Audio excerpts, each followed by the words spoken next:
Hey guys, it's To Be Entertained, and we have a gentleman over here that wants to share his story. Introduce yourself. Yes. Good evening. My name is Jay, and I'm a former addict. Uh, I was born and raised in Florida, but I moved to New Brunswick, New Jersey, at a young age. Um, and at that time, I went through the school system here in New Jersey. Um, around the age of 14, I had my first experience with drugs. I started out using pot uh, at the age of like 13, maybe 14 years old. That was my first experience with the drugs. Uh, and at that time, I really didn't know what I was getting myself into, with that type of activity.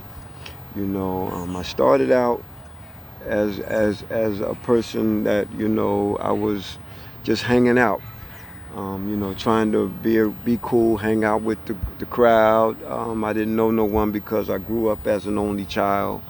So I was looking for friends, and unfortunately, I went in the wrong direction. Would you want to tell us like a little bit about that, like how your early childhood was? Yeah, well, growing up here in New Jersey, I grew up in a single parent home. My mom, she struggled hard, to make a way for herself and me. Um, you know, uh, but most of my childhood, I had a very good childhood. My mom, she was very disciplined woman. She was a very strict woman. But I went contrary to the way that I was brought up. My mom, she wanted good for me. The worst memory I had of marijuana was when my mom found out that I was using marijuana. She found out that one of her friends had told her that I was smoking marijuana. They had caught me smoking marijuana. So, I felt bad about that, but that was like one of the most memorable times in my usage because my mom had found out that I was doing it. At the age of 14, I had a relative. He was a cousin. He went to Germany. He was a part of the United States Army, and he went to the army, and when he came back from the army, I looked up to him because he was older relative, and I used to always want to be with him. And that's when I smoked my first joint, when I hung out with my cousin. So you can say my cousin introduced me to the marijuana. So as I got older, I started increasing the usage of marijuana because when I got into when I reached the high school level, mostly everybody that I knew, they was doing some form of drug, whether it was speed, whether it was marijuana or cocaine. As teenagers, here in our society today and back then, most the teenagers, we experimented with drug use. So it was more of an experimentation thing. But yeah, I used marijuana for a while, and basically practically all my adult life, I experimented with marijuana, and then that led me to start experimenting with other drugs. How was your mindset before you first tried it? Like, were you afraid of it? And what was your mindset like afterwards? Was it more like a snowball effect kind of thing? Yeah, well, like at, when I first started using drugs, like I said, it was marijuana. It was more like I didn't really even consider the fact that it was dangerous at that time. You know, I mean, marijuana. You know, like uh, I saw it just as a cigarette. You know, and you know, it wasn't one of those things where I thought it was going to do harm to me because I wasn't aware of the effects of it at that time. I just thought it was cool to you know to indulge. So that's what I did. The general consensus is, yeah, marijuana is kind of like a soft drug. Hmm. There's like a lot of people that use it. Were there any other drugs you might have began using? Yeah, like I said, when you know, I smoked marijuana for several years, and it got to the point where marijuana wasn't doing what I expected it to do for me. So you know, me hanging out in the streets because I used to go back and forth to New York. You know, I had relatives over in New York City, and I had friends in New York City, so I would go to New York on the weekends. And at that time, that's when I was exposed to cocaine. And I started using cocaine at the age of 20. And I used cocaine for at least 30 years. And out of that 30 years, I began to mix cocaine with heroin. I started using heroin in 1999. And yeah, I didn't really know the problems that I would have with heroin or cocaine because, like I said, it was more of a party thing. I would hang out on the weekends. I would go to New York City.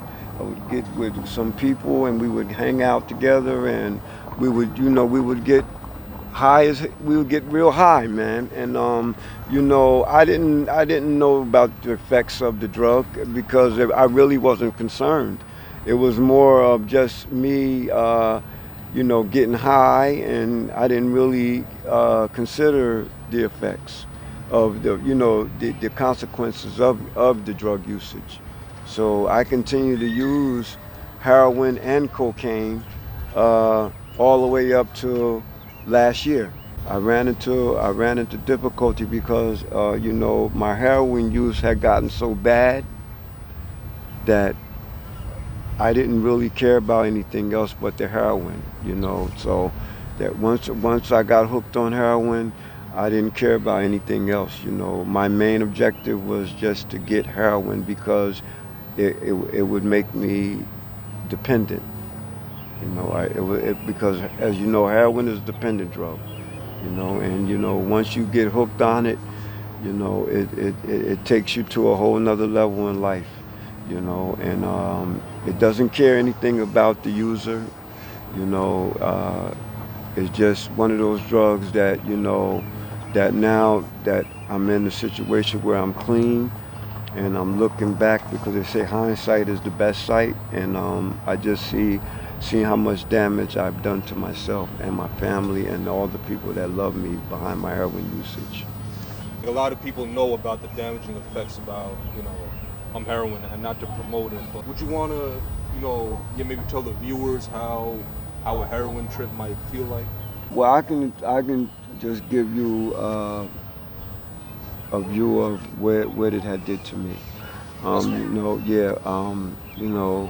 I started out when I started out using heroin. I was only doing one bag, uh, and from that one bag, I increased it to 3 bags, and this was over a period of maybe a month, because it was like one was too many, and 1,000 was never enough for me. So I continued to increase the usage. And what happened was, one particular day I had used, and it felt like it was weak. So I kept doing it and doing it that day, and it hit me all at once. Like I did like several bags that day, because I thought it was a weak package, but actuality it wasn't a weak package, because I wind up in the local hospital here, and they told me I had died, and that was like one of the worst experiences that I had from heroin use, you know, but it didn't stop me. But that was like one of the first experiences that I had that I knew that the drug was serious, but I didn't care because my life was all built around heroin usage. Yeah, what was your mindset after you went through that experience? Like, you sort of knew it was bad, but what made you kind of keep going? Oh man, if I, it was days that when I didn't get it, man, that feeling, it's an undescribable feeling, but I'm just going to say that, it's a sickness that, some people can't bear it. It's an unbearable sickness to a lot of people, even to myself at times, because it was so bad that you would feel so bad that I lived for this stuff. I couldn't even go to work without using. I had to find some heroin to be able to function. If I didn't get it, I didn't go to work. You understand? And I didn't, and I would do like I would rob, steal, do whatever I had to do to get it because that's how bad I felt if I didn't get it. It would hurt my whole body. It seemed like my whole body was aching. It was a bad feeling, man.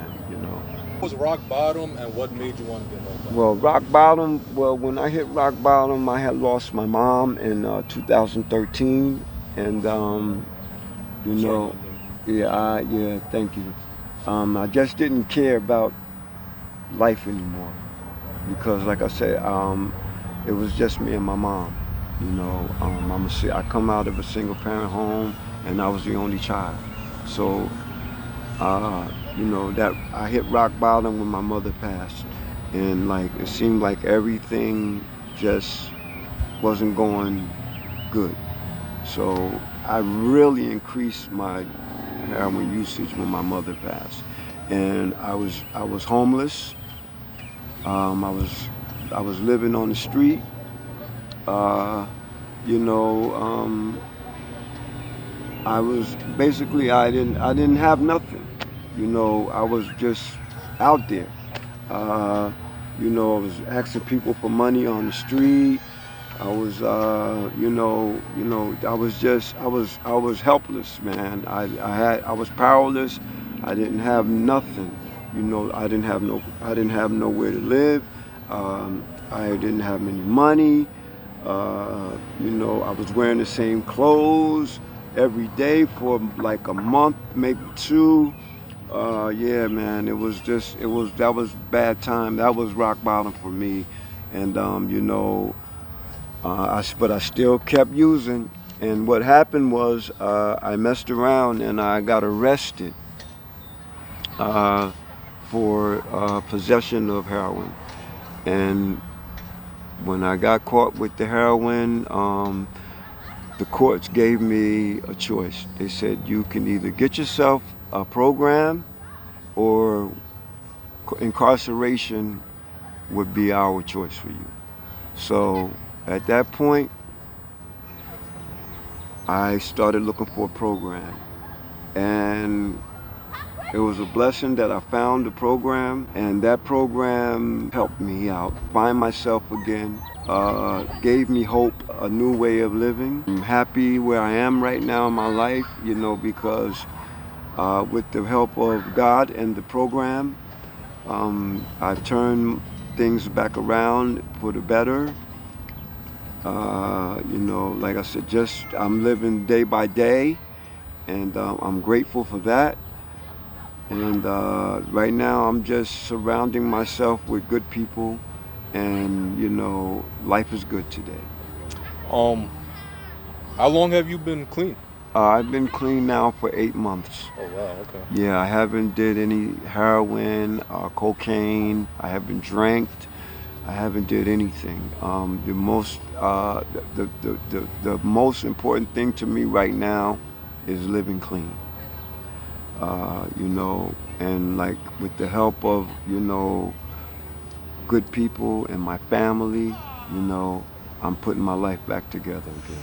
You're putting like a more I guess you could say, like a positive spin on. What are some things you could tell our viewers, or maybe, like a loved one or something that's like having struggles with addiction? Okay, yeah. The that you first could tell thing them? I would tell a person that's struggling with addiction is that first you have to turn your life over to a higher power or get some good orderly direction.